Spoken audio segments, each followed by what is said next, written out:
Yes, I'm live on Trinity Radio Vision FM on Celestial Communion. Celestial Communion yìí náà rèé lórí Trinity Radio Vision FM. Àtúndé bí a ṣe máa ń dé ní gbogbo ọ̀sẹ̀ ní gbogbo ọjọ́ Friday. Ẹ má bínú púpọ̀ wá díẹ̀ ká tó bẹ̀rẹ̀ lónìí, ṣùgbọ́n gbogbo ènìyàn tí wọ́n ń wò mí níbi kí tẹ̀sí máa wò mí ní ti ilé tó kó. Ètò yín, ètò wa Celestial Communion, òun náà ni a wà lọ́wọ́lọ́wọ́ lórí ìkànnì Trinity Radio Vision FM. Àwọn nǹkan wà tá a máa gbé yẹ̀wò lénìí tí màá sì fẹ́ kí ẹ̀yin ará ilé kẹ́ bá wa dá sí ètò yìí. Gbogbo ẹ̀yin tẹ́ ní oore ọ̀fẹ́ láti wò wá káàkiri gbogbo àgbáyé, màá fẹ́ yẹ kẹ́ bá wa dá sí ètò yìí. Celestial Communion ni mo pe léyìí, Celestial Communion lórí Trinity Radio Vision FM yìí. Ṣùgbọ́n kó tó di pé máa wọnú abala ètò lọ, ẹ jẹ́ kí a máa gbádùn ẹ̀yàn díẹ̀díẹ̀.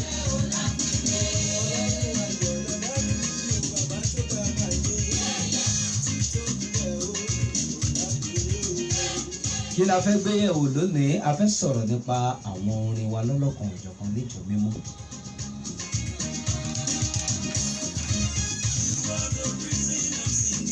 Gẹ́gẹ́ bí ẹ ti mọ̀ wípé lọ́sẹ̀ tó kọjá a sọ̀rọ̀ nípa àwọn àmì òróró wa, a sọ̀rọ̀ nípa àwọn òye wa. Ẹlòmíì ń gbàṣọ òye wọ̀ ṣùgbọ́n kò lóye. Òye ló yẹ ká kọ́kọ́ wá ká tó wóye. Èyí la sọ lọ́sẹ̀ tó kọjá tí bàbá wa tó bá wa yọ̀nà náà, Supreme Evangelist Dr. Olúwaṣẹ́gun Ọ̀rọ̀lú ni wọ́n bá yọ̀nà náà lọ́sẹ̀ tó kọjá. Lọ́sẹ̀ yìí àrà ọ̀tọ̀ la tún gbédé lórí Trinity Radio Vision FM.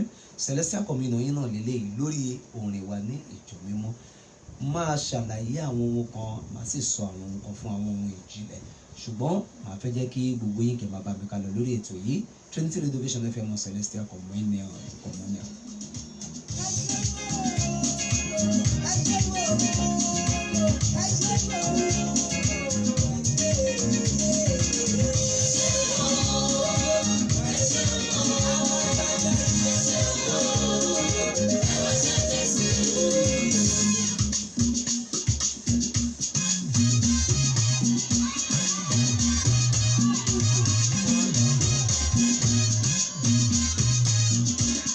Ẹni tó bá mọ ohun tí ìlú yẹn sọ kó wá sọ fún wa lórí ètò yìí, Celestial Communion náà lè tó. Ẹ máa bá wa ká lọ lórí Celestial Communion. A ó gbé ọ̀rọ̀ kan àbí méjì yẹ̀wò.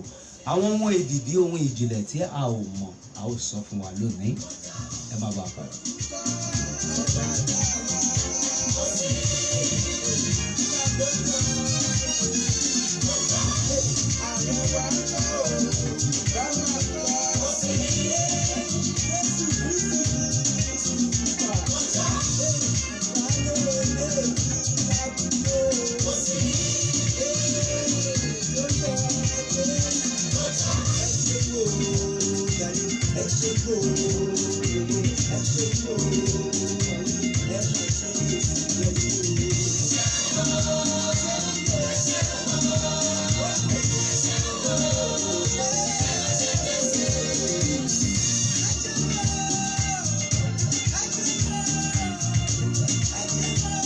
Gbogbo ẹ̀yin tí ẹ ṣẹ̀ṣẹ̀ ń darapọ̀ mọ́ wa lórí ètò yìí, ẹ máa wọlé, ẹ máa like, ẹ máa share Celestial Communion ètò lórí Trinity Radio Vision FM. Ẹ jẹ́ kí ẹ máa wọlé ká máa darapọ̀ mọ́ ètò yìí lọ́lọ́kan òjọ̀kan. A ó máa gbọ́ wíníwíní ọ̀rọ̀ lẹ́nu wa lónìí lórí Celestial Communion. A fẹ́ sọ̀rọ̀, a fẹ́ yànnàná nípa àwọn ohun kan tí gbogbo wa jọ mọ̀ àtẹ̀yí tí a ò mọ̀. Ó yẹ ká mọ̀ o. Pàápàá jùlọ gbogbo àwa olórin ní ìjọ mímọ́ yìí, níjọ Celestial Church of Christ. Ẹ jẹ́ ká kíyèsára. Ọ̀pọ̀ olórin ẹ̀mí ló ti sọra ẹ̀ di olórin ara. Lọ́nà wo ló gbà sọra ẹ̀ di olórin ara? Ọ̀pọ̀ olórin ìjọ mímọ́ ẹ̀ ń gbé orin ìjìnlẹ̀ wa lọ sí ilé ọtí láti lọ kọ. Ẹ̀ ń gbé orin ìjìnlẹ̀ nítorí pé a jẹ́ gẹ́gẹ́ bí olórin lágbàáyé àbí ní Nàìjíríà. Èyí ò sọ pé ká máa kọrin ìjìnlẹ̀ wa níbi tí kò tọ́. Bàbá wa St. SBJ Ọ̀ṣọ́fà wọn ò lọ́wọ́ sí èyí torí pé wọ́n ní a ò gbọdọ̀ lórin wa níbi tí kò tọ́. Orin ìjìnlẹ̀ làwọn orin yìí, orin tí ẹ̀mí mímọ́ tó mú sọ̀kalẹ̀ wá fún wa ni. Báwo làwọn orin yìí ṣe wáyé? Níbo lo àwọn orin yìí ti wá? Àwọn wo ni ó kọ? Òun la fẹ́ gbé yẹ̀wò lónìí lórí Celestial Communion. Gbogbo ẹ̀yin tí a fẹ́ bá wa dá sétò, nọ́mbà tí ẹ máa pè wá wọlé sí lórí ètò yìí ni 081 8616 7225 081 8616 7225 nọ́mbà tẹ́ máa pè wá sí lórí ètò yìí ni láti bá wa dá ṣètò Celestial Communion lètò afẹ́yàn ọ̀nà nípa àwọn orin wa, orin Celestial, àwọn orin ìjìnlẹ̀ wa, ibo ló dára láti máa kọ wọ́n, ibo ni kò tọ́ láti máa kọ wọ́n. Ẹ máa bá mi ká lọ lórí ètò yìí, ẹ jẹ́ n tó gbé sókè, mò ń bọ̀ létí ni.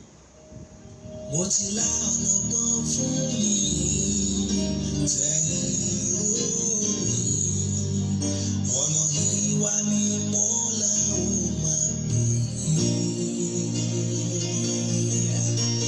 Aláìmọ́ kò lè rìn nítorí pé mo wà pẹ̀lú yín o, ọ̀nà ìwà mímọ́ yìí. Ọ̀nà wo ni bàbá wa Samuel Bíléwu Joseph Ọ̀ṣọ́fà ni wọ́n là kalẹ̀ fún èmi àti rẹ nínú ìjọ mímọ́ yìí? Ọ̀nà wo ni bàbá wa là kalẹ̀ fún gbogbo wa? Ibo làwa wá rìn sí, ibo là ń tẹ̀lé? Pàápàá jùlọ àwa akọrin níjọ mímọ́, ǹjẹ́ ọ̀nà tí bàbá wa SBJ Ọ̀ṣọ́fà là kalẹ̀ fún wa wípé ká ti máa kọrin ìjìnlẹ̀ wa, ṣóhun là ń gbà lò, ṣóhun là ń gbàgbé yẹ̀wò? Ẹ máa bá mi ká lọ lórí ètò Celestial Communion lórí Trinity Radio Vision FM. Nọ́mbà tẹ́ máa pè wá sí ìbáfẹ́ bá dá ṣètò yìí ni 081-8616-7225 081-8616-7225.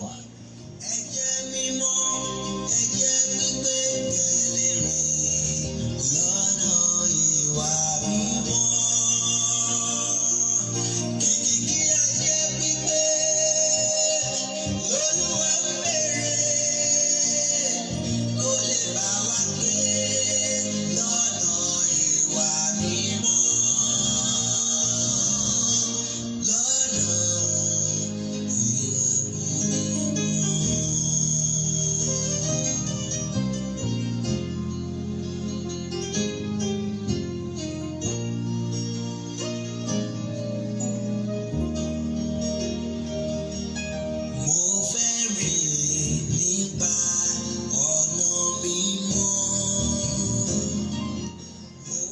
Nípa ọ̀nà wo ni wọ́n ti fẹ́ rìn? Ṣé nípa ọ̀nà mímọ́ ni àbí nípa ọ̀nà ara rẹ̀? Láti máa b'Olúwa pé níbi mímọ́. Ọ̀nà tí Olúwa ti là sílẹ̀, ọ̀nà mímọ́. Kìkìkì ẹ̀jẹ̀ gbígbé l'Olúwa ń béèrè, kó lè bá wa gbé lọ́nà ìwà mímọ́. Lọ́nà tó jáde, ọ̀nà ìyè máa ní. Lọ́nà ìwà mímọ́, ọ̀nà ìgbàlà máa ní sẹ́.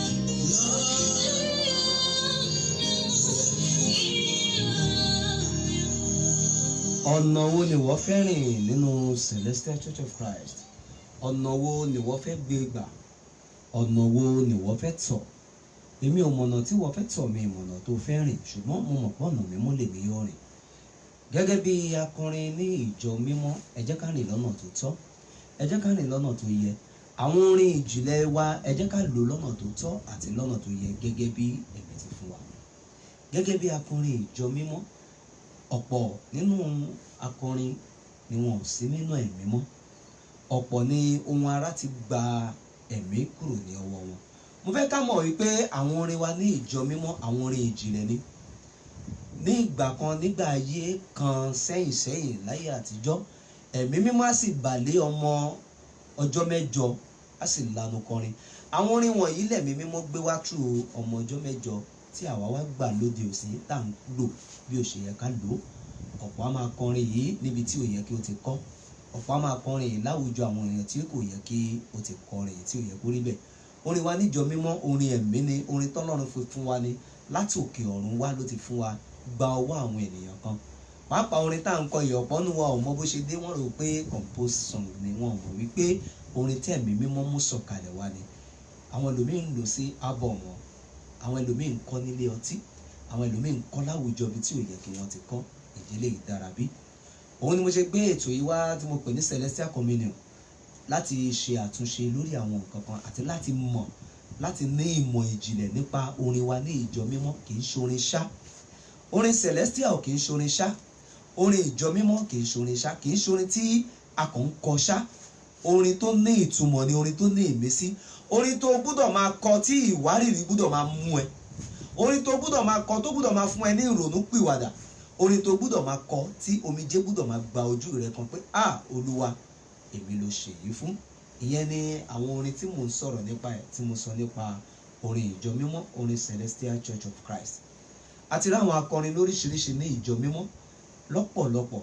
Ibẹ̀ láti rí bàbá wa music apostle Rẹ̀mí Ọlábàmíjí.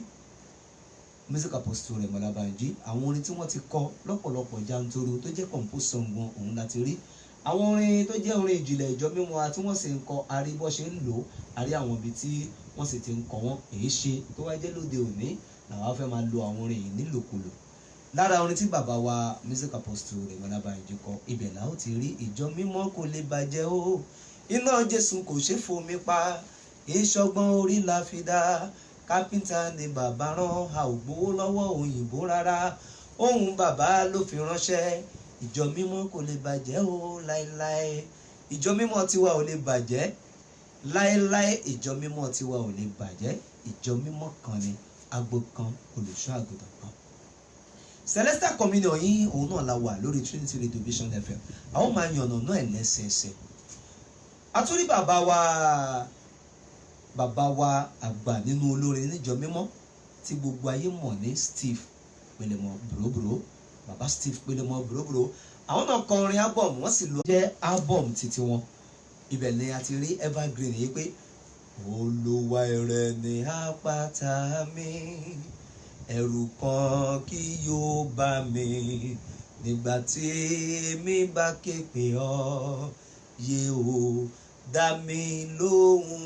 Gbogbo wa là ń kọ́ àwọn orin ní ìtumọ̀. Àwọn orin ní ìtumọ̀. Bàbá wa Akin Adébáyọ̀, Ìmọ́lẹ̀ Ayọ̀, àwọn àgbà nínú orin náà nìyẹn. Àwọn náà kọ orin lóríṣiríṣi.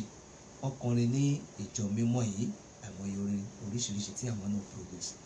Lára orin wọn tí wọ́n kọ ní ìjọ mímọ́ yìí, ohun gbogbo wa náà la máa ń kọ ló sì ní ìtumọ̀, evergreen. Òun ni àwọn orin wọn yìí.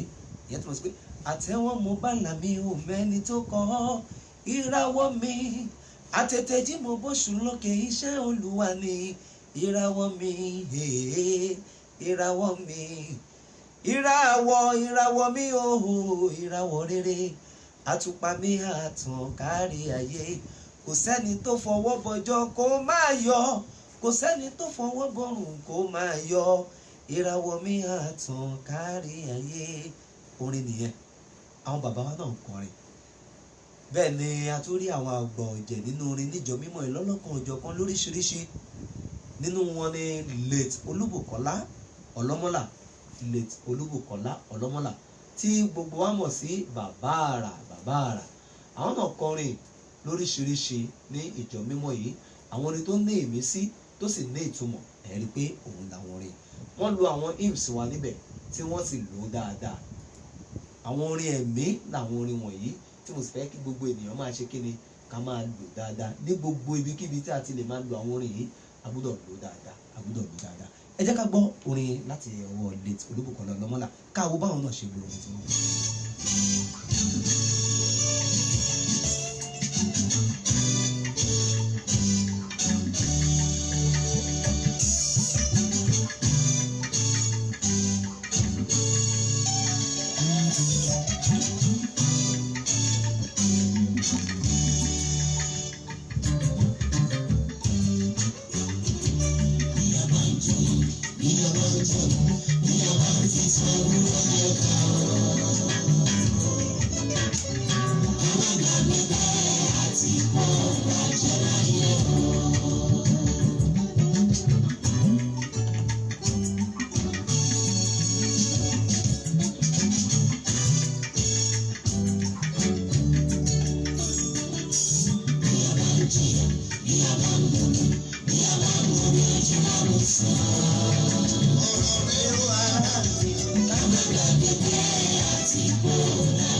Orin bàbá wa Olúbùkọ́lá Ọlọ́mọ́là nìyẹn.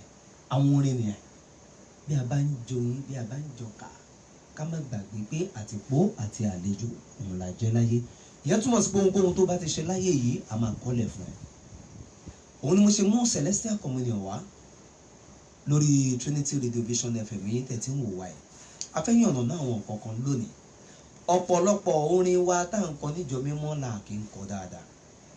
mo sì mọ̀ pé lórí ètò Celestial Communion yìí mo yìí máa gbé àwọn bàbá wa wá tí wọ́n yóò máa ṣàlàyé fún wa nípa àwọn orin wa, orin ìjìnlẹ̀. àwọn bàbá wa Supreme Evangelist Olúwọlé Adétìrán, the music director of Celestial Church of Christ Worldwide. mo yìí máa gbé wọn wá sórí ètò yìí fún yín. ṣùgbọ́n ẹ jẹ́ ká kọ́kọ́ yànnàná àwọn nǹkan kan fúnra wa, kájọ fi yéra wa, kájọ wò ó ó yóò tọ́. àwọn tí ẹ̀mí mímọ́ bà lé nígbà ni màá sọ fún wa.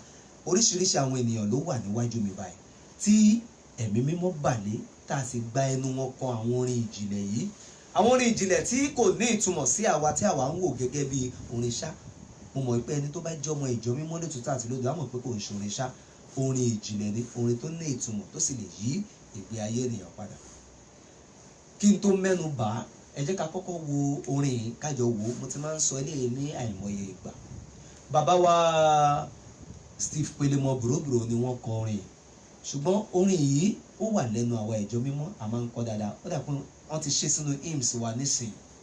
orin yẹn ni ọjọ́ agbára náà tí ọ̀sán dòru tá sọjọ́ mímọ́ kalẹ̀, ìràwọ̀ méje ló yọ ní òkè ọ̀run, àwọn ẹyẹ ń wo òkè lúli.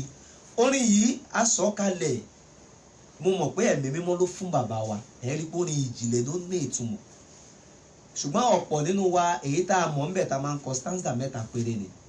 lẹ́yìn ọjọ́ agbára náà tá à ń kọ àkọ oṣù tó tí ọjọ́ yẹn sọ̀kalẹ̀ gangan. ìkẹta ẹ̀ la máa ń kọ ìfẹ́ lóhùn náà ń ké. meanwhile stanza mẹ́jọ lórin yìí ní lórí ètò Celestial Communion yìí a ó máa mú wá fún wa lẹ́sẹsẹ but kì í ṣe bẹ́ẹ̀ là ń lọ lẹ́nu. ibi tá a fẹ́ lọ lẹ́nu nínú orin yẹn ni second stanza tá a máa ń kọ tí gbogbo wa jọ mọ̀, tẹ́yìn mọ̀ tèmi náà mọ̀. òun ni tí gbogbo èèyàn máa ń kọ.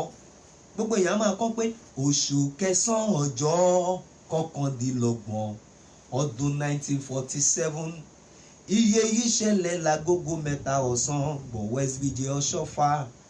èyí lọ́kọ ìkẹyìn tó sọ̀kalẹ̀ látọ̀run, iye lòun náà ń ké ìjọ mímọ́ Celestial. èmi sọ fún wa wípé bá a ṣe ń kọ yìí is totally wrong.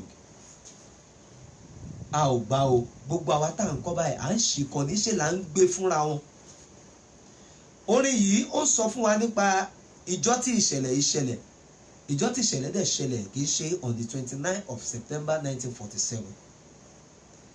ìṣẹ̀lẹ̀ yẹn ṣẹlẹ̀ ní on the 23rd of May 1947 ní ọ̀sán di òru tí bàbá wa SBJ Ọ̀ṣọ́fà tí wọ́n gbọ́ lúlì ní inú igbó torí ọ̀fẹ́ sọ̀kalẹ̀ lé wọn lórí. kì í ṣe on the 29th of September. mo fẹ́ ká ṣàtúnṣe lórí orin. bá a ṣe máa kọ́re oṣù karùn-ún ọjọ́ kẹtàlélógún ọdún 1947 iye yìí ṣẹlẹ̀ lágogo 3 ọ̀sán gbọ̀wọ́ SBJ Ọ̀ṣọ́fà. èyí lọ́kọ ìkẹyìn tó sọ̀kalẹ̀ látọ̀run, iye lòun náà ń ké ìjọ mímọ́ Celestial. bí bàbá wa Bùrọ̀bùrọ̀ bí wọ́n ṣe kọ́, bàbá wa Bùrọ̀bùrọ̀ bí wọ́n ṣe kọ́ nígbà yẹn ni pé oṣù karùn-ún ọjọ́ kẹtàlélógún. bọ́tá àbá wa ń kọ́ pé oṣù kẹsàn-án ọjọ́ kọkàndínlọ́gbọ̀n. a ti ń gbé fúnra wọn. oṣù kẹsàn-án ọjọ́ kọkàndínlọ́gbọ̀n, that is 29 on the 29th of September 1947. èyí ni ọjọ́ tí Celestial sọ̀kalẹ̀. èyí lọ́jọ́ tá a fún lórúkọ. ọjọ́ tá a fún Celestial lórúkọ. ọjọ́ tí Celestial sọ̀kalẹ̀ tí Grace yẹn sọ̀kalẹ̀ tá a pè ní lúlì òun ni on the 23rd of May 1947. after May we have June, July, August, September, 4 months. ẹ̀yìn gbà yẹn ni ẹ̀mí mímọ́ sọ̀kalẹ̀ sí ara bàbá wa Alexander Yaga tí wọ́n á fi ṣọ́ọ̀kì kọ́ sílẹ̀ wípé ìjọ mímọ́ ti Kristi látọ̀run wá Celestial Church of Christ the interpretation then ní ti French wọ́n tún kọ́, ní ti ègùn wọ́n kọ́ àgúnwé olóńtọ̀ wọ́n bẹ̀rẹ̀ sí interpret ẹ̀. ọjọ́ tí a fún Sẹ̀lẹ̀ lórúkọ, that is our naming, tá a fún lórúkọ ní on the 29 of September 1947. ẹ má jẹ́ ká máa ṣì í sọ, ẹ má jẹ́ ká máa gbé fúnra wọn mọ́. Láti òní lọ bá a ṣe máa kọ second stanza orin yẹn ní oṣù karùn-ún ọjọ́ kẹtàlélógún ọdún 1947 iye yìí ṣẹlẹ̀ lágogo 3 ọ̀sán gbọ̀wọ́ SBJ Ọ̀ṣọ́fà. Ara àwọn àtúnṣe táwọn máa ṣe lórí Celestial Communion nìyẹn. Ọlọ́run á dẹ̀ máa fún wa ṣe. Gbogbo ẹ̀yin tẹ́ wà nílé lóyún láàjò lóko, màá fẹ́ jẹ́ kí ẹ bá wa dá ṣètò yìí, màá fẹ́ jẹ́ kí ẹ máa comment lórí page wa, lórí wall wa, ẹ bẹ̀rẹ̀ sí ní máa comment, kẹ́ ẹ máa share fún àwọn èèyàn kó lè reach àwọn akọrin wa ní ìjọ mímọ́. Ẹ jẹ́ kí n tún gbé bàbá rà yìí sókè díẹ̀ kí wọ́n fún wa ní orin kó tó di pé màá tún tẹ̀síwájú.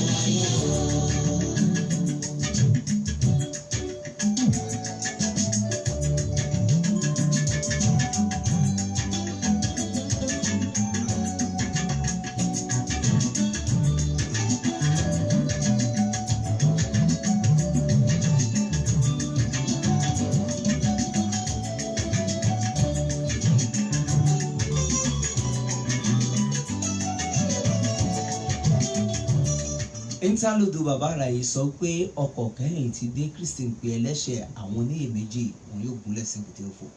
Mo gba aládùúrà fún gbogbo ọkàn tó ń wò mí, èmi àti ẹ a ò ní jọ gúnlẹ̀ sí èbúté òfò. Àwọn ohun tó yẹ ká mọ̀ nínú ìjọ wa gẹ́gẹ́ bí olórin ìjọ mímọ́, gẹ́gẹ́ bí akọrin ẹ̀mí ní ìjọ mímọ́, àwọn ibo ló dára láti máa lo àwọn orin ẹ̀sìn wa. Àwọn orin kan wà, orin ẹ̀sìn la pè é. Tá bá ti pè lórí ẹ̀sìn, bá ti ẹ̀ fẹ́ lò á gbọ́dọ̀ lò láwọn ibì kan, ó gbọ́dọ̀ débi tá ti gbọ́dọ̀ lò. Ọjọ́ kan ni mò ń kọjá lọ ládùúgbò kan, báà kan wà ní àdúgbò yẹn, èèyàn kan olórin kan ló ń ṣeré níbẹ̀. Nígbà tó olórin yẹn ń ṣeré, ó wá tó sáà kan, ó wá bẹ̀rẹ̀ sí ń kọ ọjọ́ agbára náà tí ọsàn dòrò ní bà. Ṣé ara ìjìrì ọkàn náà ni? Asọjọ́ mímọ́ kalẹ̀, for what reason? For God's sake I'm now. For what reason? Ní bá níbi tó ti ń mu ọtí, à ń kọ ọjọ́ agbára náà tí ọ̀sán di òru. Mo á wò pé ta ló lórí, ta lẹ́ni. Ẹ jẹ́ ká ṣàtúnṣe, ẹ jẹ́ ká ṣàtúnṣe lórí àwọn orin wa ní ìjọ mímọ́, àwọn orin ìjìnlẹ̀ tọ́lọ́run fi fún wa. Ọlọ́run gba ọwọ́ ẹnu bàbá wa Steve Pelemọ Brobro láti kọ orin yìí jáde fún gbogbo aráyé gbọ́. Orin yìí dẹ̀ jẹ́ orin ìjìnlẹ̀, ojú orin tí a ò lè gbàgbé, orin tó ní ìtumọ̀. Ẹ má jẹ́ ká máa kọ àwọn orin yìí nípa. Orin yìí ní nǹkan tó ń sọ. Orin yìí sọ nípa ìjìnlẹ̀ ìjọ mímọ́. Orin yìí sọ nípa Celestial láti ọ̀run wá. Orin yìí sọ nípa ìṣẹ̀lẹ̀ tó ṣẹlẹ̀ ní ọdún 1947. Sórin ilé ẹ̀ka kan níbà àbí ilé ìjọsìn ní ẹ̀ka ti kọ́. Àkọ́kọ́ ni ẹ wá jẹ́ kí n kúrò lórí ẹ jẹ́ kí n sọ̀rọ̀ nípa àwọn orin ẹ̀mí tọ́lọ́run fi fún wa ní ìjọ mímọ́. Nínú ìjọ mímọ́ yìí láti Ọlọ́run lò dáadáa láti kọ àwọn orin ìjìnlẹ̀, láti kọ àwọn orin ìjìnlẹ̀. Àwọn orin ìjìnlẹ̀ yìí máa pe nọ́mbà ẹ̀ fún wa. Tó bá wà pẹ̀lú ìwé orin ẹ kó lọ ṣí, kó lọ wò dáadáa. Kì í ṣe àwọn orin ṣá, ìdẹ́ ṣe àwọn orin tá a lè máa kọ níbi tí ò tọ́, ibi tó tọ́ la gbọ́dọ̀ ti máa kọ àwọn orin. Látọwọ́ màmá wa Alice Ìyábọ̀ Bàdà. Màmá wa Alice Ìyábọ̀ Bàdà ni ẹ̀mí mímọ́ sọ̀kalẹ̀ sí lára láti gba ẹnu wọn kọ àwọn orin wọ̀nyí jáde. Kí làwọn orin náà? Àkọ́kọ́, orin hymn 205. Hymn 205 látọwọ́ màmá wa ìyá wa Alice Ìyábọ̀ Bàdà. Ẹ lọ béèrè fáwọn tá a ti mọ̀. Orin tí wọ́n kọ 205 ni Ọlọ́run ọba ìmọ́lẹ̀, ọba yéráyé, ológo dídán jùlọ wájú ẹni tí. Ẹ wo àwọn orin, tẹ́ bá wo lyrics orin ìjìnlẹ̀, orin tí ẹ̀mí mímọ́ sọ̀kalẹ̀ láti ẹnu màmá wa ni. kò sẹ́ni tó dẹ̀ máa kọrin etí ìwárìrì ò ní mú ẹ. Ọlọ́run lọ́ba ìmọ́lẹ̀ ọba ayérayé. Ìwọ gẹ́gẹ́ bí akọrin ẹ̀mí ò ṣe darapọ̀, ẹ jẹ́ ká padà sínú ẹ̀mí. Kẹ́mi mímọ́ máa bẹ̀rẹ̀ sí nílò wá ká máa kọrin ìjìnlẹ̀ níjọ mímọ́. Orin ìjìnlẹ̀, ká kọ àwọn orin ìmísí tí ó lè mú ìyè wá, tí ó lè mú ìgbàlà wá fún èmi àti rẹ̀. A lè jẹ́ olórin, Ọlọ́run tún lè fún wa ní ẹ̀bùn kan láti máa kọrin. Ó lè jẹ́ olórin jùjú, ó lè jẹ́ olórin àpàlà, ó lè jẹ́ olórin fújì, ó lè jẹ́ olórin, ó lè ní tálẹ́ǹtì kan tàbí ìkejì. Ṣùgbọ́n mo fẹ́ kẹ́ ẹ mọ̀ wípé níjọ wa yìí orin ìjìnlẹ̀, orin ẹ̀sìn tá a fi fún wa la fi fún wa. A ò gbọdọ̀ lọ kọ́ nílé ijó. Orin ẹ̀mí tá a fi fún wa, ẹ jẹ́ ká kọ́ níbi tó yẹ. Màmá wa Alice Iyabo Bada, àwọn ni Ọlọ́run gba ẹnu wọn kọ orin hymn 205, Ọlọ́run ọba ìyè. Ọlọ́run ọba ìmọ́lẹ̀, ọba ayérayé, ológo dídán jùlọ. Orin kejì tí Ọlọ́run tún gbẹnu wọn kọ rèé. Jésù olùbásọ́kàn mi, ọ̀rẹ́ tí kò lè kọ̀ mí sílẹ̀, ọba tí sọ ẹkún dayọ̀, olùtùnú ọkàn mi. Hymn 376. Hymn 376 lọ́rùn tún gbẹnu wọn kọ jáde. Wo orin dáadáa ká wo lyrics ẹ̀ rí wípé orin ìmísí ni. Láàrin ọ̀tá, láàrin ìdààmú, o kò fi mí fún ìjì ayé.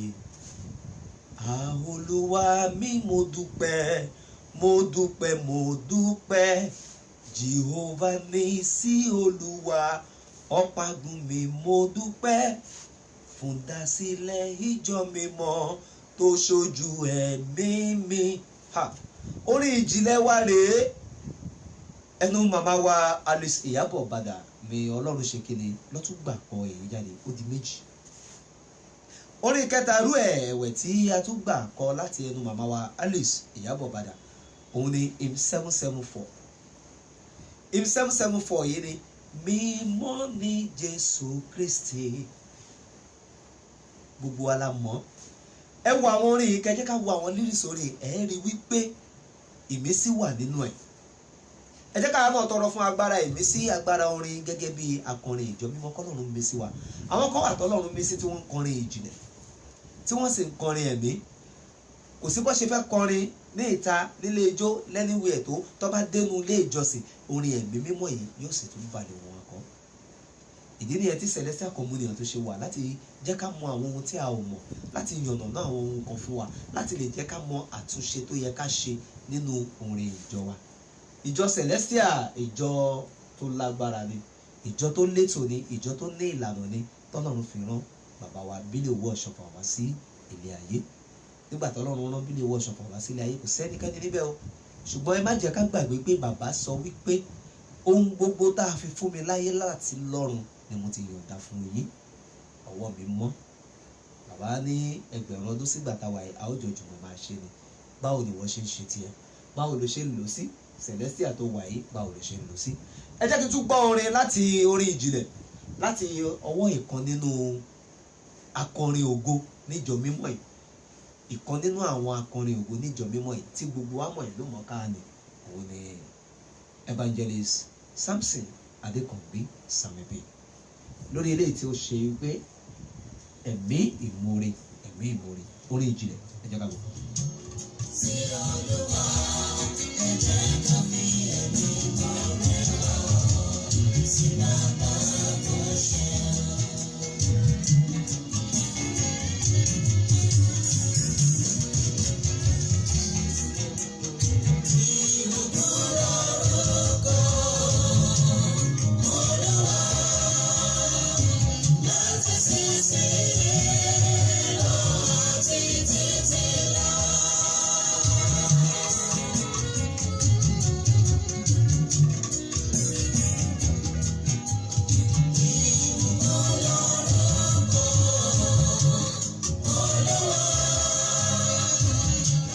Lagbaja Philip, you are highly welcome. God bless you, my brother. God bless you. Thank you. Please share this program. Share this program.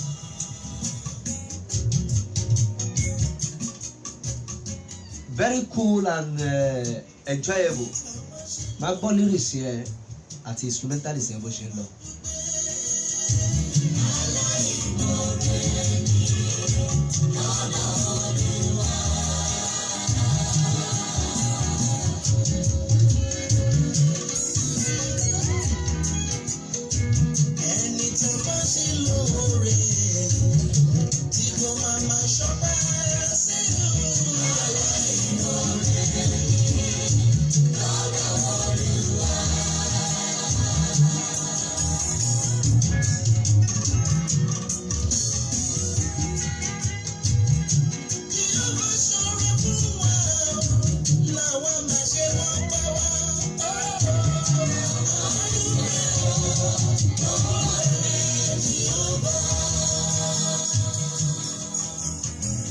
Lóòótọ́ ni Sami P, lóòótọ́ ni Ọlọ́run ṣoore fún wa nínú ìjọ mímọ́ yìí, oore tó ṣe fún wa pọ̀. Nínú orin wa kan náà sọ pé oore tó lùgbàlà ṣe fún wa ọba yẹ ò lè ṣe, àwa yóò dúpẹ́. Lára orin wa náà nìyẹn, orin ìjìnlẹ̀, orin tó ní ìmísí, tó ní ìtumọ̀. Níbo ló yẹ ká ti máa ka àwọn orin yìí? Ọlọ́run gba ọwọ́ màmá wa Alice Ìyábọ̀ Bàdà kọ àwọn orin wọ̀nyí jáde. Àwa kan wá múrin à lọ kọ́ nílé ijó, ṣó yẹ kó rí bẹ́ẹ̀? Bá a bá tiẹ̀ fẹ́ lo orin yìí ká lò síbi tó dáa, ká lò lọ́nà tó tọ́, ọ̀nà tó máa mú ìrònú pìwàdà bá àwọn ènìyàn tó máa yí ayé wọn padà. Èyí tó kù nínú orin tí Ọlọ́run tún gba ọwọ́ màmá wa Alice Ìyábọ̀ Bàdà kọ, hymn 567 hallelujah látọ̀run wá. Hymn 567 hallelujah látọ̀run wá. Ọwọ́ láti ẹnu màmá wa Alice through ẹ̀mí mímọ́ lọ́lọ́run tún gbà kọ ìyẹn náà jáde. Celestial Communion lètò yìí fún gbogbo ẹ̀yin tí ẹ fẹ́ bá wa dá sí ètò yìí. Ẹ lè pè wá sórí nọ́mbà yìí lórí ètò yìí láti lè jẹ́ ká jọ sọ̀rọ̀ nípa àwọn ohun wọ̀nyí. 081 8616 7225 081 8616 7225 nọ́mbà tẹ́ máa pè wá sí nìyẹn. Lórí ètò yẹn jẹ́ ń tẹ̀síwájú. Orin kan tún wà tí Ọlọ́run tún gba ọwọ́ alàgbà kankan. À ń porúkọ ẹni ní Máwòlúwẹ̀ là ń pè wọ́n ní èdè Ègùn, orúkọ Ègùn nìyẹn. Hymn 901 lọ́lọ́run gba ẹnu tí wọ́n kọ jáde fún wa. Hymn 901. Kí ló wà ní hymn 901? Jésù èmi yóò sìn ọ́. Jésù èmi yóò sìn ọ́ níbi mímọ́ yìí láàrin ìjọ ńlá rẹ̀. Èmi yóò sìn ọ́ títí dópin. Èmi yóò mú bùkún relé. Ẹ wo àwọn orin ìjìnlẹ̀ yìí tọ́lọ́run sọ̀kalẹ̀ gba ẹnu alàgbà yìí. Ẹ jẹ́ tó tẹ̀síwájú lọ sórí ọmọ oṣù mọ́kànlá. Ọmọ oṣù mọ́kànlá ó kù oṣù kan kó fi pọ́dún kan. Láyé ìgbà yẹn lọ́hùn, ọmọ oṣù mọ́kànlá kọ orin jáde. O daughter of Maria Zebunu. Òun náà kọ orin jáde nígbà náà lọ. Wọ́n kọ orin tiwọn náà jáde. Ọmọ oṣù mọ́kànlá rẹ̀ nínú ìjọ mímọ́ yìí. Orin tí ó tẹnu wọn sọ̀kalẹ̀ ní hymn 229 tí gbogbo wa máa ń kọ dáadáa. Ẹ̀mí mímọ́ sọ̀kalẹ̀ sáàrin wa, àwa mi ṣe ìrètí rẹ̀. Wá wọnú wa kó wá fún wa lágbára, agbára táwa yóò fi ṣẹ́gun. 11 months old. Kí 11 months old? Ọgbọ́n òun ló ti wà lórí 11 months old tó wá kọrin jáde. Ó kì í ṣe but ìkọ́kọ́ wà bẹ́ẹ̀ tó tún máa ń bá fún mi nínú àwọn orin yìí tá à ń kọ nísìnyí. But èmi wòye wípé typographical error ni nínú ìwé orin bí àwọn tí wọ́n type ẹ̀ tí wọ́n tẹ̀ ni wọ́n ṣì tẹ̀. Kí ni error tí mò ń sọ̀rọ̀ nípa ẹ̀? Ó kì í ṣe lè rí rẹ̀ láì, àwọn kan ní mùmú ṣẹ, mùmú for where? Mùmú ṣẹ.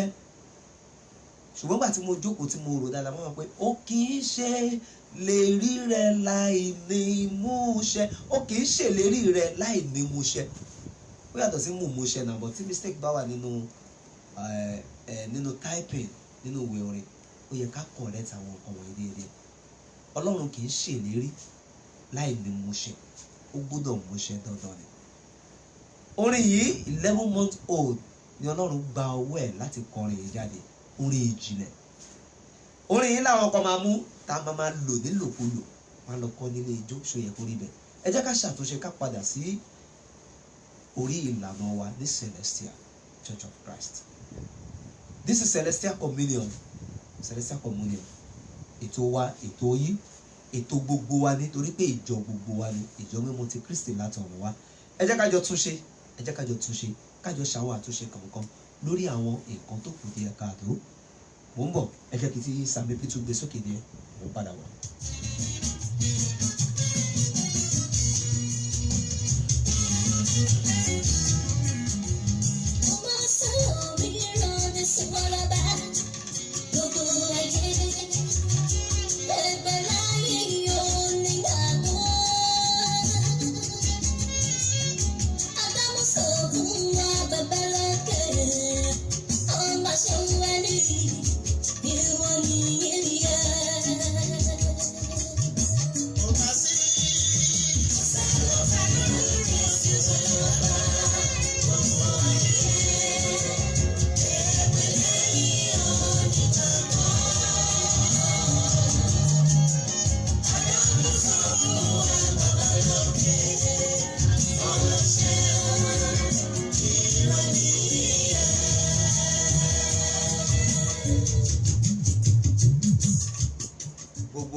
Gbogbo ẹ̀yin tí ẹ bá ṣẹ̀ṣẹ̀ ń wọlé sórí ètò yìí, ẹ máa bá wa like ẹ, kẹ́ máa share ẹ, ẹ máa like ẹ, kẹ́ máa share ẹ, kó lè kárí, káàtúnṣe yìí kó lè kárí. Ẹ jẹ́ n tún tẹ̀síwájú lórí àwọn orin ìjìnlẹ̀ tí Ọlọ́run fi rán àwọn ènìyàn mímọ́ rẹ̀ wá, tá a gbẹnu wọn kọ. Àwọn orin wa tó ní ìtumọ̀ tó jẹ́ pé orin ọ̀run ni, èdè ọ̀run ni, ọwọ́ ẹni tá a ti gbà kọ́, a ó gbọ́ lórí ètò yìí. Bí àwọn orin wo ni mò ń sọ nípa ẹ̀? Hymn 2. Yàrá sára, yàrá sámátà. Èèyàn kan lọ́lọ́run gba ẹnu ẹ̀kọ́ jáde sí ìjọ mímọ́ nípasẹ̀ ẹ̀mí mímọ́. Ẹni náà ló tún kọ hymn 3 tá a mọ̀ sí yàrá máa, yàrá máa, yàrá máa, yàrá máa. Ẹni náà ni àtùpà gba ìpasẹ̀ ẹ̀kọ́ jáde nípasẹ̀ ẹ̀mí mímọ́. Hymn 56 látọ̀dọ̀ ẹni náà ni mo wá rí i wípé èdè ọ̀run tá a fi fún ẹni yìí ló fi ń kọ jáde. Inú wa sì dùn wípé ìtumọ̀ rẹ̀ tún tẹ̀lé, wọ́n fún ní ìtumọ̀, wọ́n sì tún kọ jáde fún wa. Hymn 56 ìyàgò la Maria gàríyé. Èdè ọ̀run ni, ìtumọ̀ ẹ̀ sì wọ̀. Ìyàgò la Maria. Kí ni ìtumọ̀ ẹ̀? Ẹ forí balẹ̀ fún ọba Olúwa, mo forí balẹ̀ fún. Èèyàn kan la fi fún, lèmi sì yẹn sọ̀kalẹ̀ sí lára láti kọrin yìí jáde. Irúfẹ́ irú ẹ̀ tún wà. Hymn 226 gbàwọ́ ẹni yìí náà bákan náà. Ó wá jẹ́ 1 2 3 4 mẹ́rin la gbàwọ́ arákùnrin yìí kọ jáde. Hymn 226 ìrajàmá jàrèmá ìrajàmá. A fún ní ìtumọ̀, orin tó ní ìtumọ̀ ni. Bàbá lọ sóde orin gẹ́gẹ́ bí olórin níjọ mímọ́, ó jẹ́ olórin, you are one of the musicians ní orílẹ̀-èdè wa Nàìjíríà. Ẹ má jẹ́ ká kọrin nílé ijó, orin ìmísí, orin ìjìnlẹ̀ ni. Ọwọ́ ẹni tá a gbà kọ orin jáde ni Emmanuel Mawuyan Gotin. Emmanuel Mawuyan Gotin. Àwọn ni Ọlọ́run lò fún wa láti kọ orin ìjìnlẹ̀ yìí jáde. Àwọn bàbá tọ́lọ́run lò fún wa nìyẹn. Mo sì gba aládùúrà fún gbogbo àwa tí a wà nílé tí à ń wò mí káàkiri gbogbo àgbáyé, ní gbogbo bíkíbi tí ẹ lè wà. Ẹ̀mí mímọ́ Ọlọ́run kò ní dágbére fún yín. Gbogbo akọrin Celestial káàkiri, ẹ̀mí mímọ́ Ọlọ́run tó bá àwọn bàbá yìí ṣiṣẹ́ yóò padà wá sórí wa láti bá wa ṣiṣẹ́, láti kọ àwọn ohun ìjìnlẹ̀ jáde. Ó yá Sami P gbé sókè díẹ̀, mo ìtún padà wá.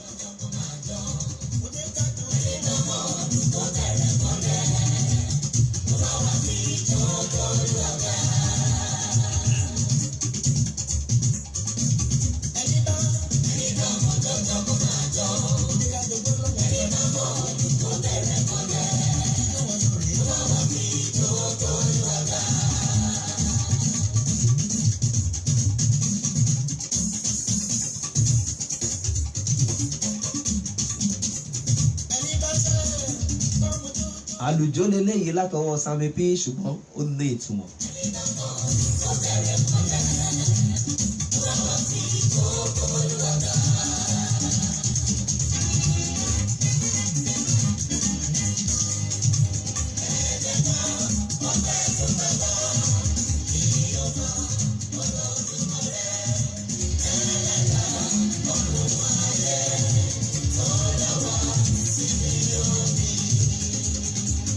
èyí tí mò ń sọ nípa ẹ̀yẹn rèé nínú orin tí Sammy P ṣe jáde yìí ó ní ẹni bá mọ jójó kó máa jó ẹni bá mọ̀ lù kó bẹ̀rẹ̀ mọ́lẹ̀ kó bá fi jó gbólúwaga ó wá forin lára àwọn orin ìjìnlẹ̀ yìí sí pé ẹ jẹ́ ká fọ́pẹ́ fún bàbá Jehovah Olódùmarè ẹlẹ́dàá ọ̀run ayé tó dá wa sí di òní. Orin tó ní ìtumọ̀ ó sì lò níbi tó dára ibi tó lò sí ní ìtumọ̀. Àwọn nǹkan tá à ń sọ nípa ẹ̀ ní kì í ṣe pé ká gbórin yìí lọ sílé ijó ká gbé lọ sílé ọtí láti lọ máa kọ èyí kò dára. Ta ló kọ orin yìí fún wa nínú ìjọ mímọ́ ẹ̀? Ta ni Ọlọ́run lò láti kọ orin tó dùn tó dára tó yìí? Ẹ jẹ́ ká fọ́pẹ́ fún bàbá Jehovah Olódùmarè ẹlẹ́dàá ọ̀run ayé tó dá wa sí di òní. Àbọ̀ nǹkan ló dára sí di òní ni ẹ wà àtìgbà tó ti kọrin tẹ́mi mímọ́ ti gbé wá títí di àárọ̀ yìí àyè nǹkan. Ẹni tí Ọlọ́run lò rè o ọmọ ọjọ́ mẹ́jọ lọ́lọ́run lò fún orin hymn 377 èyí tí Sammy P kọ nínú orin ábọ̀ mi hymn 377 ni ẹ jẹ́ ká fọpẹ́ fún bàbá ẹlẹ́dàá ọ̀run òun ayé. Ọmọ ọjọ́ mẹ́jọ lọ́lọ́run lò. Imagine kọ́mọ ọjọ́ mẹ́jọ dẹ̀ dìde kó bẹ̀rẹ̀ sí ní sọ̀rọ̀. Ṣé iye ò tó ìbẹ̀rù lọ́tọ̀? Kò yẹ kí ẹ̀rọ Ọlọ́run bá ẹ̀. Ṣùgbọ́n kò wá sọ̀rọ̀ jáde ó wá kọ orin jáde. Ẹ wo orin tó kọ ẹ jẹ́ ká fọ́pẹ́ fún bàbá Jehovah Olódùmarè ẹlẹ́dàá ọ̀run ayé tó dá wa sí di òní. Orin yẹn ní stanza ọmọ ọjọ́ mẹ́jọ ló kọ. Kí lorúkọ ọmọ ọjọ́ mẹ́jọ náà? Màmá wa ni wọ́n máa pè wọ́n tá bá sọ pé ọmọ ọjọ́ mẹ́jọ nígbà nìyẹn. Ṣùgbọ́n lẹ́nìí ọmọ ọjọ́ mẹ́jọ yẹn ti di màmá wa ni wọ́n. Ọmọ ọjọ́ mẹ́jọ tí wọ́n kọrin ọdún tí wọ́n kọrin òun ni 1950. In the year 1950 ni ẹ̀mí mímọ́ bà lé màmá wa Dora Ọ̀ṣọ́fà. Màmá wa tá à ń pè ní Dora Ọ̀ṣọ́fà ni ẹ̀mí mímọ́ bà lé ní ọdún 1950 ni wọ́n kọ ẹ jẹ́ ká fọ́pẹ́ fún bàbá Jehovah Olódùmarè ẹlẹ́dàá ọ̀run ayé tó dá wa sí di òní ni wọ́n kọ jáde. Gbogbo àwọn nǹkan tí a ń sọ fún wa lórí Celestial Communion yìí ẹ máa mú gègé kẹ́ máa kọ sílẹ̀ kẹ́lẹ̀ yìí lè wà nínú ìwé wa gẹ́gẹ́ bí ìtàn. Torí àwọn àgbà bọ̀ wọ́n sọ pé tí ọmọdé ò bá bá tàn á bá àrọ́bá sì ni bàbá àtàn. In the year 1950 mi ò tí ì dáyé wọn ò tí ì bè mí ṣùgbọ́n lénìí mo mọ̀ nípa ẹ̀ mo sì sọ nípa ẹ̀. Kẹ́yìn náà kẹ́ lè máa sọ nípa ẹ̀ lọ́la fáwọn tó ń bọ̀ nígbà tí àwọn àgbààgbà yìí bá kọjá lọ ẹ máa kọ sílẹ̀. Ó yá Sammy P bá mi gbé sókè dé. Ẹ bá wá ní Olúwa ológo tí kò ní gbẹ́kúrú ọba òkìkí mọ́lẹ̀ ọba olùṣègùn Olúwa ọ̀rọ̀ mi ọba aláàbò mi ọmọ mi olùkọ́ ọmọ rẹ̀ olùkọ́ ẹ̀mí mi mọ́ ẹ káàbọ̀ padà sí orí ètò yìí orí ètò náà lẹ́yìn ìwà yìí Celestial Communion lórí ìkànnì Trinity Radio Vision FM. Gbogbo ẹ̀yin tí ẹ fẹ́ máa gbọ́ wa ní gbogbo ọjọ́ Friday aago 2 sí aago 3 ni ẹ máa wò lórí page wa Trinity Radio FM, lórí group wa Trinity Radio Vision FM ẹ ó bá pàdé mẹ́, lórí YouTube wa Trinity Radio Vision FM, then lórí Instagram wa Trinity Radio Vision FM, normal Facebook wa ẹ lọ hard wa mẹ́ Trinity Radio FM. Ẹ máa like ẹ ní gbogbo ìgbà kẹ́ máa share kó lè rìn káwọn ènìyàn kí wọ́n lè rí káàkiri gbogbo àgbáyé. Ó yá jẹ́ tó sáré lọ sí ọ̀dọ̀ ẹni tọ́lọ́run tún lò fún wa ní ọdún 1954. Ọdún 1954 ni Ọlọ́run lò bàbá wa Alexander Yagan, ẹni tí Ọlọ́run gba wẹ̀ láti sọ orúkọ ìjọ mímọ́ yìí tá a fi ń pè ní ìjọ mímọ́ ti Kristi láti ọ̀run wá àgúnwíwé olóńtọ̀ Celestial Church of Christ. Bàbá wa Alexander Yaga tí wọ́n sọ orúkọ ìjọ yìí ní ọdún 1947 September 29 1947. Àwọn náà lọ́lọ́run tún lọ ẹ̀mí mímọ́ ẹ̀ tún tàn wá ní 1954 láti kọ orin 773 fún wa 773 láti kọ jáde gbàwọ́ ẹ̀mí mímọ́. Ìwọ̀n ni ká so wọ́pọ̀ pẹ̀lú ìfẹ́ mímọ́, ká gbàdúrà nígbà gbogbo, ká tẹríba fún ọba Olúwa. Orin ìfẹ́, orin ká so wọ́pọ̀, ìfẹ́ ìṣẹ̀gun. Ọlọ́run gba ẹnu wọn kọ́ fún wa ní ọdún 1954. Kó wá tó di pé máa tún tẹ̀síwájú torí pé bọ́jọ́ ṣe ń gorí ọjọ́ tí gbà ń gorí ìgbà bẹ́ẹ̀ ni àkókò sì ń lọ sí iwájú táwọn máa fi àdàgbà sí ètò yìí fún ti ọ̀sẹ̀ yìí tó tún máa di ọjọ́ mẹ́jọ. Ṣùgbọ́n kó tó di pé máa dánu dúró ẹ jẹ́ sáré lọ sí orí orin tí gbogbo wa máa ń kọ. Mo fẹ́ kí gbogbo wa ká lọ gbá research tó bá di ọjọ́ mẹ́jọ ká wá sọ fún wa lórí ètò yìí. Ẹ̀bùn ńlá, ẹ̀bùn pàtàkì yóò wà fún ẹni tí ó bá gbà á. Orin kan wà tí a máa ń kọ nínú ìjọ mímọ́ yìí. Ta lẹni tó kọ orin yìí? Láti ẹnu ta ni? Ta ló kọ? Ta lẹ̀mí mímọ́ balẹ̀? Ta ni inspiration yẹn wà lára ẹ̀ tó kọ jáde? Òun ni ìjọ mímọ́ tọ̀nà ògo rẹ̀, ìràwọ̀ yọ lókè. Ìjọ mímọ́ tọ̀nà ògo, ìràwọ̀ yọ lókè. Mi ò ní kọ́ ju bẹ́ẹ̀ yẹn lọ. Ẹni tó bá gbà á lọ́jọ́ mẹ́jọ ẹ̀bùn, a ó pe ẹ̀bùn tí wọ́n máa gbà fún wa lórí ìkànnì Trinity Radio Vision FM tí wọ́n sì máa wá sí iléeṣẹ́ Trinity Radio Vision FM tí wọ́n máa wá gbà á. Orin yẹn ta ló kọ fún wa? Ẹni tó bá gbà á yóò jẹ ẹ̀bùn. Nọ́mbà tẹ́ máa pè wá sí lórí ètò ní 081-8616-7225. Tẹ́ bá fẹ́ dá sétò lórí Celestial Communion 081-8616-7225. Nọ́mbà tí ẹ máa pè wá sí nìyẹn. Ó yá kó tó di pé mo máa bọ́ sí èyí tó kàn ká tó máa ṣe lọ. Ẹ jẹ́ tún gbé akọrin nì lára àwọn akọrin ìjọ mímọ́ wa gbòógì tí gbogbo ènìyàn mọ̀ nínú ìjọ mímọ́. Ẹ jẹ́ gbé orin tiẹ̀ náà jáde tí gbogbo wa mọ̀ sí Evangelist Abel Dosunmu Mega 99. Ó pè é ní Weep Not. Má sunkún mọ́, má sunkún mọ́, má sunkún mọ́. Gbé sókè.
Èyí tá ń gbọ́ yìí ni Weep Not láti ọwọ́ Abel ọmọ Dosunmu Mega 99. Ògo wà níṣẹ̀lẹ̀ o. Gẹ́gẹ́ bí akọrin ìjọ mímọ́ màá fẹ́ ká ṣàtúnṣe àwọn ohun wọ̀nyí ká mọ ibi tí a ó ti máa lo orin wa. Orin hymn 133 àti hymn 54. Bàbá wa Samuel Ìbílẹ̀wú Joseph Oshofa àwọn ni Ọlọ́run ń lò láti kọ orin yìí jáde nípasẹ̀ ẹ̀mí mímọ́. Hymn 133. Ẹ bá mi dúpẹ́ lọ́wọ́ Jerimóyámà tó ṣe lérí tó sì mú májẹ̀mú ṣẹ. Ayé ló tán, Jésù mi ló kù. Ẹ bá mi yọ̀, ẹ bá mi yọ̀, ẹ bá mi yọ̀, mo yìn Bàbá lógo. Àwọn ni Ọlọ́run gba ọwọ́ wọn kọjá dé nípasẹ̀ ẹ̀mí mímọ́. Hymn 54 náà bákan náà láti ọwọ́ bàbá wa Saint SBJ Oshofa.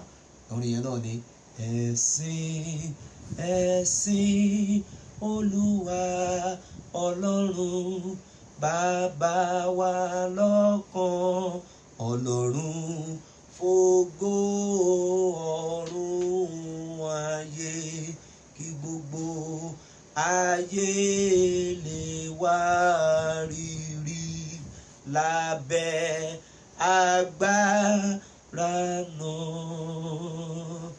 Orin náà bákan náà hymn 54 àti hymn 133 láti ọwọ́ bàbá wa Saint SBJ Ọ̀ṣọ́fà ni Ọlọ́run ti gbẹ̀nu wọn kọ́ jáde nípasẹ̀ ẹ̀mí mímọ́. Celestial Communion yìí ni ètò yìí, gbogbo ẹ̀yin tí ẹ bá láìkẹ́ ẹ bẹ̀rẹ̀ sí ní máa láìkẹ́ ẹ bẹ̀rẹ̀ sí ní máa share ẹ̀. Adúpẹ́ lọ́wọ́ àwọn tí a jọ ṣètò nínú ọ̀sẹ̀ yìí. Lágbájá Philip, adúpẹ́ lọ́wọ́ yín, God bless you. Mo sì dúpẹ́ lọ́wọ́ ọmọ alájà, mo dúpẹ́ lọ́wọ́ cameraman wa tí orúkọ wọn jẹ́ ọmọọba Gbénga Ògúnbàmẹ́rù.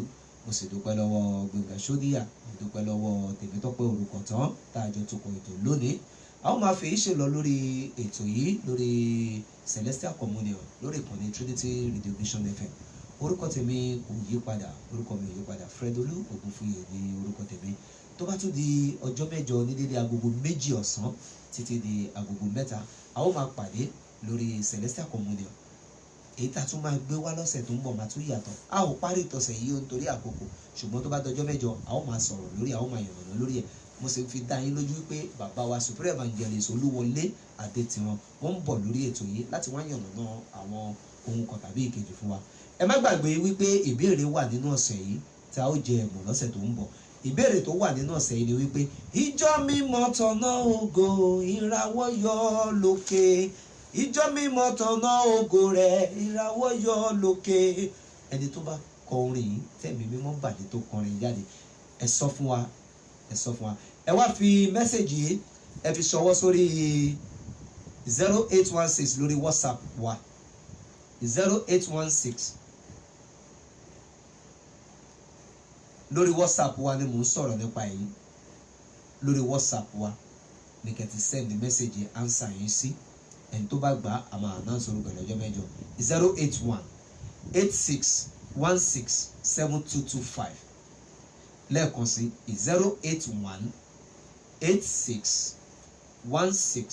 081-8616-7225. Ẹ fi answer yín ṣọwọ́ síbẹ̀. Ẹ kọ orúkọ yín sókè, ẹ kọ àdúgbò bí tẹ́tí ń sọ̀rọ̀, ẹ kọ síbẹ̀, ẹ dẹ̀ kọ answer yín sísàlẹ̀. Tó bá di lọ́jọ́ mẹ́jọ a ó kà sí etí ìgbọ́ fún gbogbo àwọn ènìyàn tí ń wò wá. A ó máa fèyí ṣe lọ lórí ètò yìí títí ọjọ́ mẹ́jọ. Ikú ò ní pa wá, ojú tí ẹ fi ń wò wá kò ní fọ́, etí tẹ́ fi ń gbọ́ wa ò ní di.